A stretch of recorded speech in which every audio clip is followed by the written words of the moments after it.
რა არის ის, რაც თქვენ ისწავლეთ გველებისგან? არაფრის კეთება. მაგალითად, ის რომ თუ არ არის საჭირო, რატო უნდა გავიმძრე, ეგ ძალიან კარგად იციან გველებმა. გველებისგან შეგვიძლია ვისწავლოთ ჩვენი პირადი საზღვრების დაცვა და სივრცის დაცვა, იმიტომ რომ არ მომიახლოვდეთ, არა შემიძლია რომ რამე გიქნა, მაგრამ სანამ არ მომიახლოვდი, ყველაფერი კარგად არის. ვაუ. ხალხი თერაპიებზე დადის ამაში და იხდიან ასობით ლარს და აგერ გველი იყოლიეთ და ისწავლეთ. სახარებაში არის ერთი ეგეთი ფრაზა, რომელიც მე ძალიან მომწონს რა. იესეუნება თავის მოციქულებს.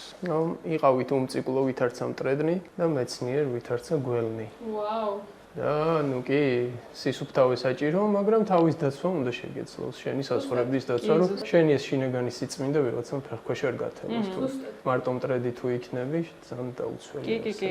იოგაში ეგრეთ ხვდნენ, რომ ადამიანი ევოლუციურად გადის რამდენიმე საფეხურს. პირველ საფეხურს ეძახიან ძაღლის საფეხურს, როდესაც თავიდან ბოლომდე ინსტინქტების დონეზე არის ადამიანი. მერე ეძახიან ჩიტის საფეხურს, როცა ხდება ძალიან სენსიტიური და ამ დროს შემოდის რაღაც ცოდნა და სიბრძნე, ღვთაებრივი ცოდნა და სიბრძნე და შემდეგი ყოფილა გველი. ვაჰ. როცა უკვე შეუძლია რომ აი რაღაცა ძალიან მიღმა ინფორმაცია შეაგროვოს, იმიტომ რომ ამას ხო არა აქვს ყურები, თვალები, როგორც თქვენ თქვით და რაღაცას სხვანაირად იღებს ამ ცოდნას და